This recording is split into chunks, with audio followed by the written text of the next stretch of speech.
अस्सलामुअलैकुम। ये भाई जी अभी पेट्रोल इंजन खोलिया। ये जनरेटर है वाटर पंप का।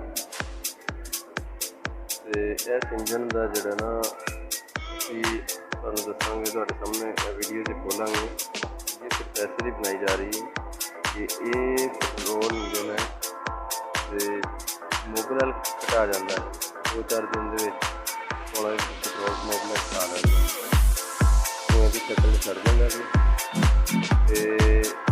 ये हम चीज़ मार गया कहने पंजाबी तो हम रिपेयर करने वास्ते खोले जा रहे हैं। ये वाटर पंप से लाया था पानी कटी है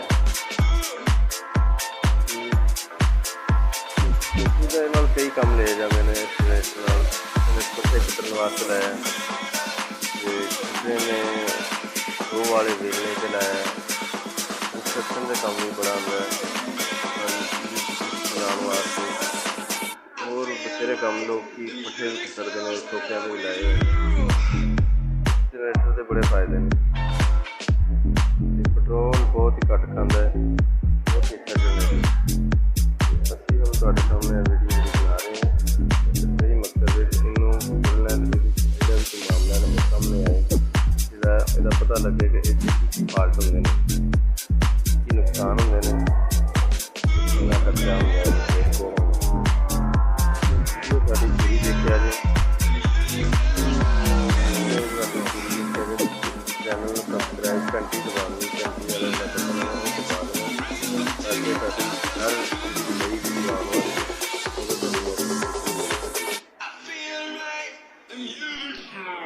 जनरेटर में खोलने वास्ते तुहाडे कोल आधार जोड़े होने चाहिए। 10 डी-रॉड 10 नंबर डी-रॉड 12-13 का गोटी रॉड 11 नंबर चाबी तेल कढ़ने वास्ते जी ना दाबड़ी होनी चाहिए। जनरेटर अपने घर भी इस्तेमाल घर भी रिपेयर कर सकते हो। बहुत ही आसान इसका काम है।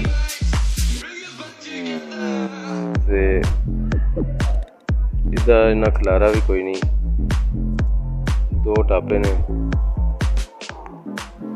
साडी जी अगली वीडियो आने वाली है ये तुहानू ये दसांगे कि डोरी किंज पाई दी किक का जो स्प्रिंग किंज लगाया जाता।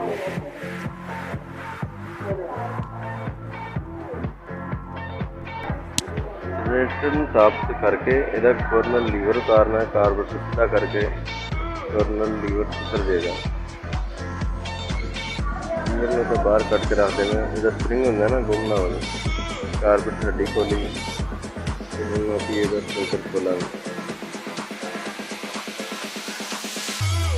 सेंसर में 13 नंबर नट लगे होंगे ने। 13 नंबर चाबी लै लो या पाने नाल तुसीं खोल सकते हो।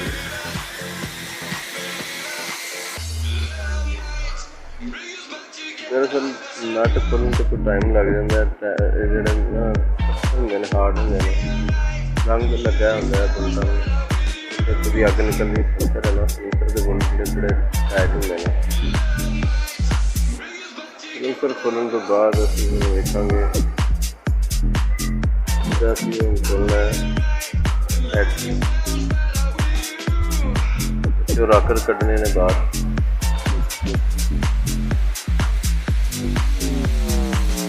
10 नंबर गोटी की मदद नाल खुलिया जाएगा। 10 नंबर गोटी की मदद नाल 10 नंबर डी-रॉड भी होए खुल सकता है। इसका बाहर का टापा